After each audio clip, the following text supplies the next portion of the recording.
Sure. I'm trying to grapple with this because I have similar kind of feelings with the casino stuff, which actually may be in a disagreement that Bill sponsor. But why are we putting limitations on private sector development? I guess that's what I'm trying to get, because it's like when Starbucks and Dunkin', and I know it's different. I mean, I've heard the arguments, but when Starbucks and Dunkin' Donuts are right next to each other, or CVS and Rite Aid are right next to each other, we're not worried about them cannibalizing each other. And yet with casinos and now we're talking about retail stores, marijuana retail stores. Now we're saying, well, we can't have too many. Can you explain the reasoning behind that? Yeah, I think some people don't want marijuana legal at all, so it's kind of a compromise for those people. A lot of voters, even the ones that do want it, don't want it on every corner. So, it is important regarding that local control. And I'd point to our initiative. We set up 70 retail stores the first year. It increases to 95 the next year and 120 the year after.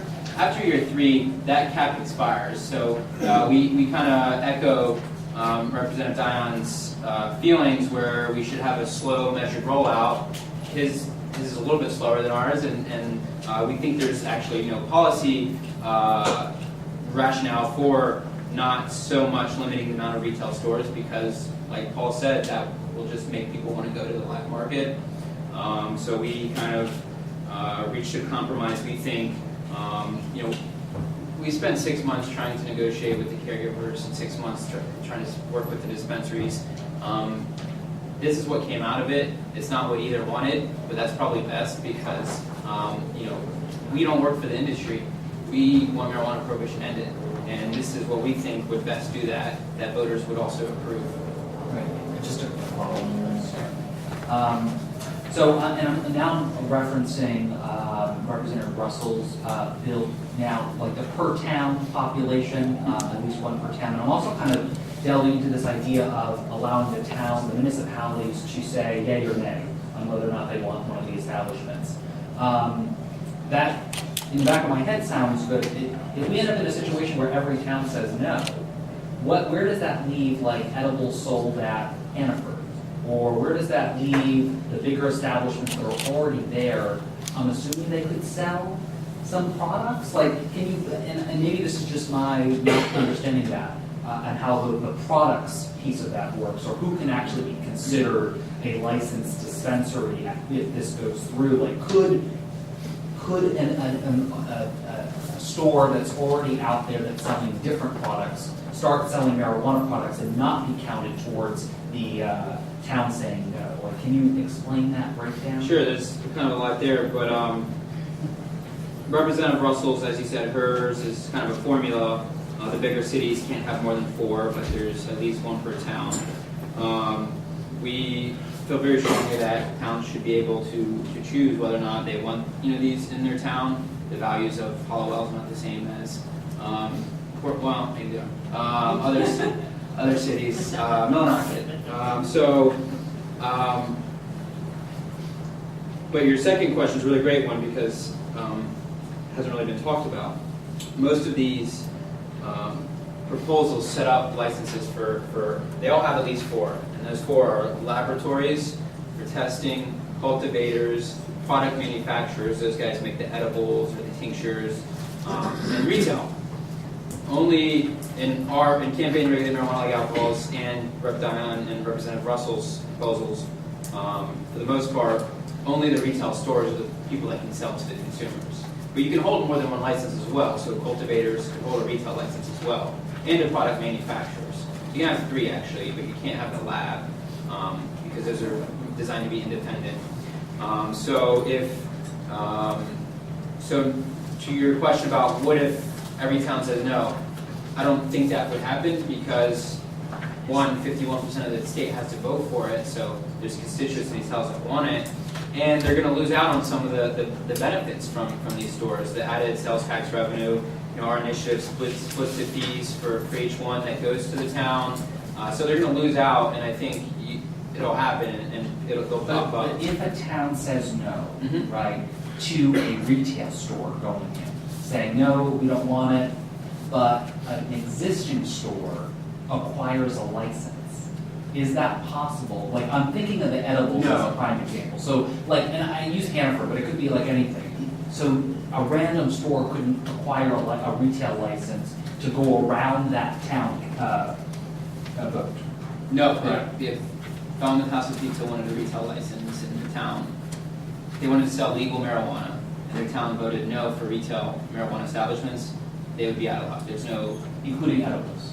including edibles. Edibles will be sold at these retail stores. So, you know, to some degrees it's like beer and wine, to some degrees it's like liquor as far as the regulation. We're not looking for a liquor contract, but when you think about how liquor is sold at the different liquor stores, which is over 400 to put it in context, and then the, you know, like the Hannafords as well, you're not going to have edibles sold anywhere other than retail marijuana stores. Okay, thank you. Yeah. So do you see this going forward, so it's going to be under ballot? Do you see this going forward similar, other than one initiative which has a VA, right?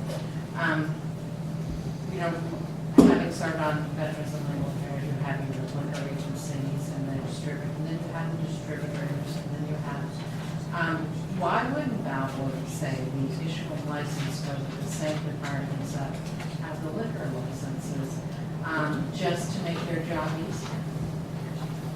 What in these initiatives stops that from happening? Well, we didn't want it set up like that because, keep in mind, this is still federally illegal, and if the, you know, new president comes in who's not as friendly to marijuana as we'd like, then they could lean on the state, and we want to kind of not have that pressure point be one place and kind of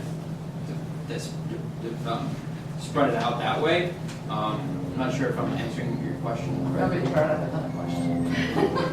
There's lots of So it is illegal, yeah. and in 2016 there will be a new president.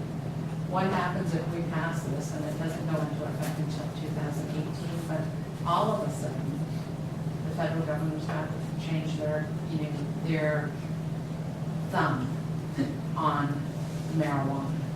You know, they put more pressure on it and more. Sure. So what happens at that point? Well, you know, currently, like it's been mentioned, the Department of Justice put out the Cole memo, which gives 8 policy points they need states to conform to if they're going to move forward with changing their marijuana policies. 8 points that we have with alcohol, diversion, minors, etc. I don't see that happening. It's the way we're moving nationally. You know, 54% or so of Americans support making marijuana legal. You know, the tack that Republicans are already taking in the Republican primary is, you know, kind of let the states decide. They say that about everything else, so they have to be at least consistent. And then the 10th Amendment, and you know, I mean, personally, I'm a registered Republican, so I'll push the party here in Maine to not nominate someone who is going to make my job harder. Rand Paul. Wow. Representative Tillman. Thank you, Madam Chair. It says the first 30 million annually to schools. First of all, what did you anticipate the gross revenues to be from this once everything that you have on this page, like the first 70? Once you have 70 retail stores, what do you expect that revenue to be? Again, it's really hard to know that because it's based on so many different things, the other states around us, how much tourism is going to impact this industry. We know Colorado raised about 60 million combined with medical and recreational marijuana its first year, and that's only increasing. And you know, keep in mind that's, you know, the West Coast, and there's a lot more people concentrated in New England. Vermont commissioned a study by the Rand Corporation to figure out the best way to handle this, and we can get that to the committee as well. There's different, you know, scenarios, but they point out that there's, you know, not that many people in Vermont, but within, you know, 200 miles of Vermont, there's a lot of people. And people by nature don't want to be criminals, and if that means, you know, coming and to Maine instead of New England because they can use marijuana legally, then a good chunk of people are going to make that choice. So the fiscal impact analysis for Mr. McCarrier's bill was about $4 million. Ours will be a little bit higher presumably because our taxes is 5% more. But keep in mind that when Colorado's government did the same fiscal analysis 3 years ago, it was also a lot less than they projected.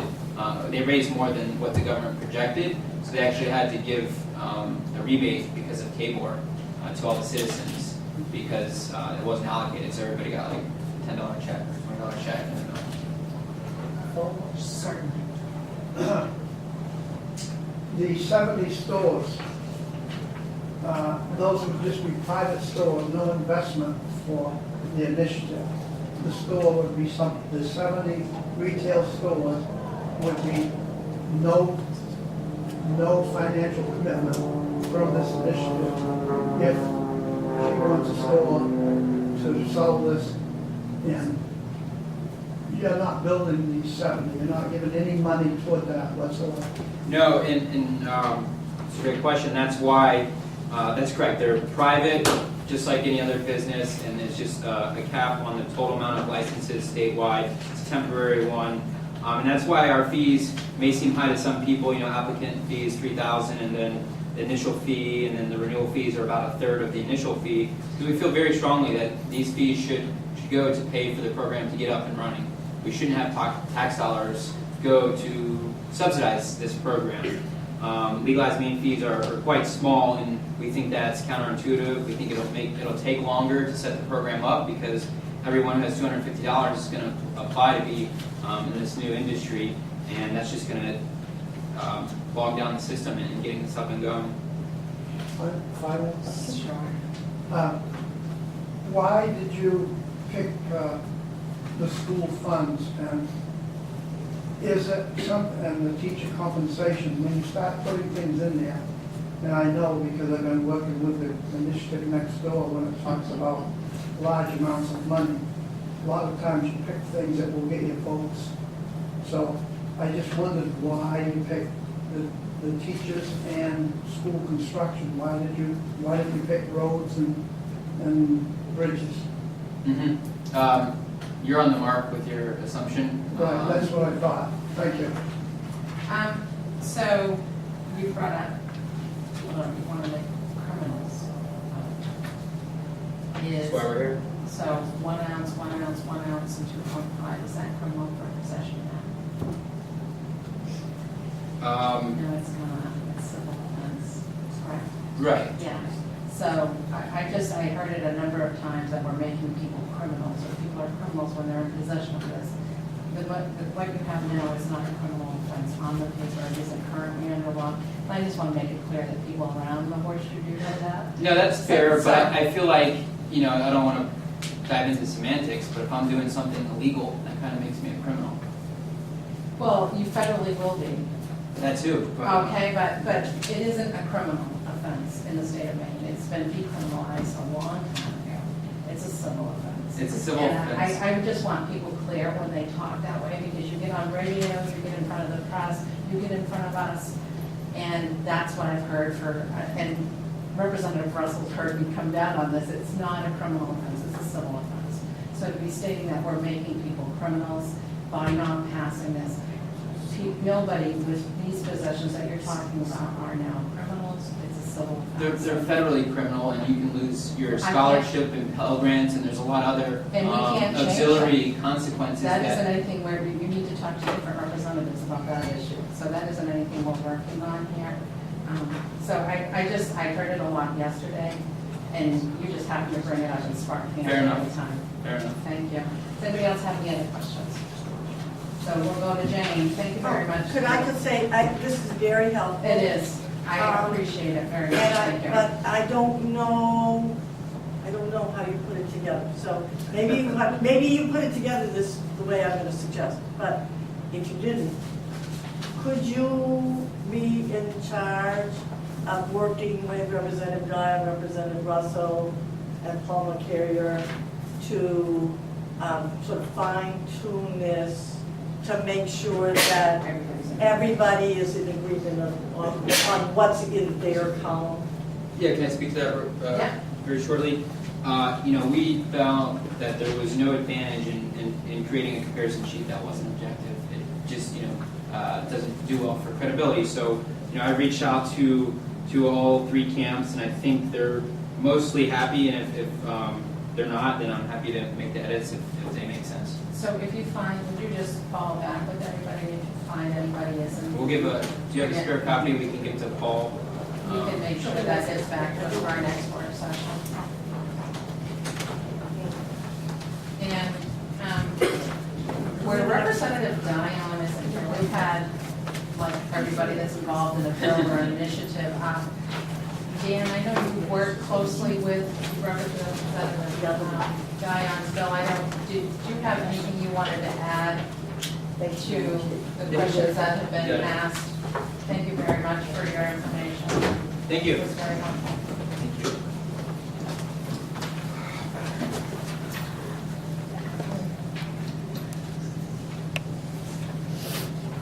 Should do that already? Aren't we good? No, somebody had that. We're good. Done with that, yeah. Isn't that great? So I just didn't know, you've heard a lot of the questions that have been around the whole issue and whether everything's been represented correctly on behalf of Representative Dion's bill. Whether you have anything you want to add, if there's any questions other members to you. So. Thank you, Representative Fowl. My name is Dan Walker. I'm a lawyer at Freddie Flaherty here in Augusta, and I represent Wellness Connection of Maine. And we're working with the other dispensaries through Meadow. We've been working very intimately with Representative Dion on drafting that and working with him and working out his issues. And we also just, now that I have the mic, we spent a tremendous amount of time working with the parties that are listed here and others, frankly, trying to come to some terms that could work for everybody. We thought we had, I thought at the beginning of the session I had this image in my mind that we could walk in here and have one bill. Didn't work out that way, but I think what you have before you is Representative Dion's and Representative Russell's. We've come a long way on getting those as close together as we can. I think Representative Russell yesterday in her testimony did a good job of describing the differences between the two of them. I think just to highlight two of them again is that Representative Dion's bill, and he talked about it in his testimony as well, what our vision of that one was to be that we have an existing regulated system in place, highly regulated system of cultivation facilities, large cultivation facilities, and retail stores. They exist right now in 8 towns, and they're already there. And what we say is that if you're going to go forward with a legal adult use system, we think you would be smart to utilize that, utilize the existing infrastructure. There's in Portland, Maine, there's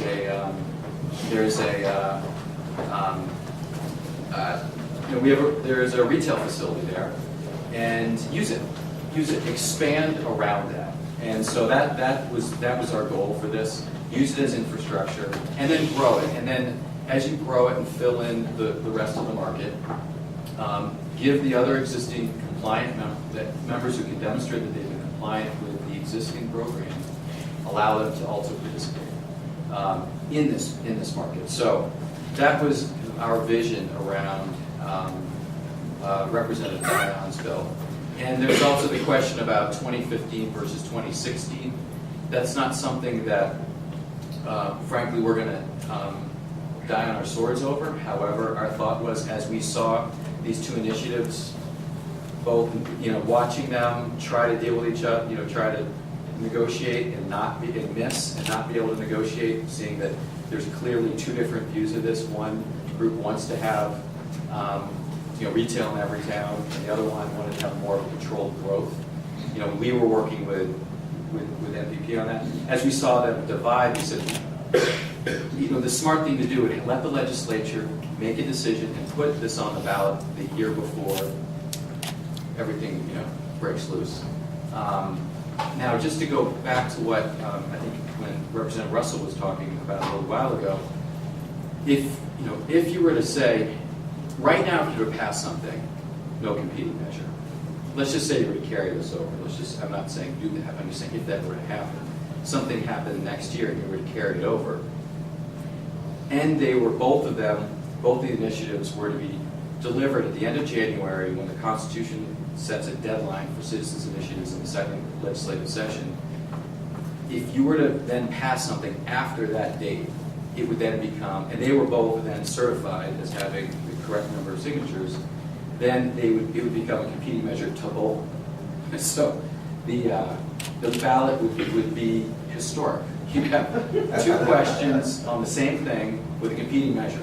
So that's what it's going to look like. So we thought a good way to do that was try to unite as best we can with Representative Russell, deliver to you as best we could two proposals that were as united as much as we can, and then ask you to make a couple policy decisions, as a legislature, and then potentially put it out a year ahead of time. That was our thinking. 2015 versus 2016. Some questions, Representative Chanel. Thank you, Madam Chair. I want to zero in on the provisional licenses for the dispensaries. This may have been articulated, I can't find it right now, but I wanted to ask you, because in the back of my head that makes sense. But if we're dealing with municipalities, like at what point will we be granting the provisional license, before or after the municipality weighs in? It's a good question. It's a very good question. Actually, I hadn't considered that. I think that's the only question I haven't considered. But you're right. So right now, let's just take Portland, Maine, wellness, or let's just take someone else. Let's take Gardner. Wellness Connection of Maine just transformed the train station in Gardner into a dispensary there. And they have a commercial kitchen in the basement there. So, and they've gone through and they've worked with the city of Gardner, gotten permission to do what they're going to do. But let's just say that under this provision, they were to get a provisional license for retail. You're right. That town would need to, the city of Gardner would need to approve of that before they were to be able to also add a retail license to that dispensary. So are you saying like you're giving initial preference? Because I'm just trying to envision that process. To me, it's if Representative Dian's bill became the law of the land, that the dispensaries would still have to file some sort of application through the municipality that, hey, they're interested in having this retail, or through the department, but that the municipality would still weigh in. Where are you saying that there's a provisional license versus just a regular license? Because I guess I'm trying to zero in on, because everyone's going to be applying for it anyway. So let's just take Portland as an example. So Portland has X number that we're allocating. Portland still has to weigh in whether or not they want that particular dispensary, that retail sort of be there. So you're going to be getting private sector retail places wanting to file these applications. At the same time, you have the dispensaries saying, well, hey, wait a minute, we've been here, we want one too. Where are you saying it's provisional versus a regular? Is it two different applications, and are they doing it at the same time? Because how I see this shaken down, it's literally at the same time you're asking them to file something different for a different kind of a license, even though you're basically asking them to go through the process. Well, here's how I envision it. The bill would pass, they would enter into a rulemaking process, an extensive rulemaking process, which would also lay out this competitive process to get the various licenses. So once the rulemaking was completed and everyone knew what the playing field looked like, then the dispensaries would receive at that point a provisional license at the same time the competitive bid process started. So they would receive, or when the applications would start. So they would receive that. So we could actually start the program with folks we know it's going to work with because they're doing it right now. So you'd want a period of time where they would have preference first, Right. and then you would open it up for competitive bidding. It would happen kind of at the same, so they would received their provisional license After they've approved it? Before, like, where is after the the rules were approved. in a municipality? No, statewide. No, but what, okay, so. It doesn't require municipal approval. Well- The municipality has a chance to opt out. Right, that's the way it's. But they don't have to opt in. Right. In this. Right, they could pass a referendum to opt in. Interesting. Okay, and so on that point, just let me, on that point, upon the renewal, they would have to be in full compliance for their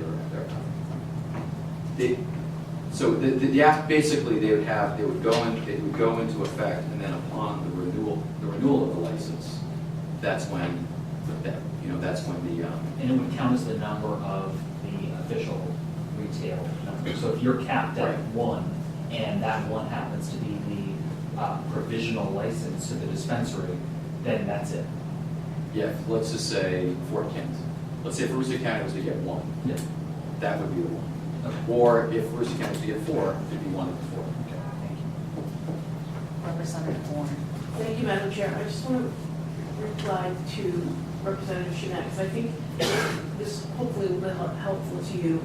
If municipalities decide that they don't want this sort of business, there are lots of ordinances that municipalities can pass to make sure that these sorts of businesses aren't within their, city limits. The city of Honolulu, we have lots of ordinances that disallow sort of places to be open 24 hours or chain restaurants or, so municipalities can be really creative with how they structure their ordinances if they, as a community, want to opt out of this kind of retail business. Is that helpful?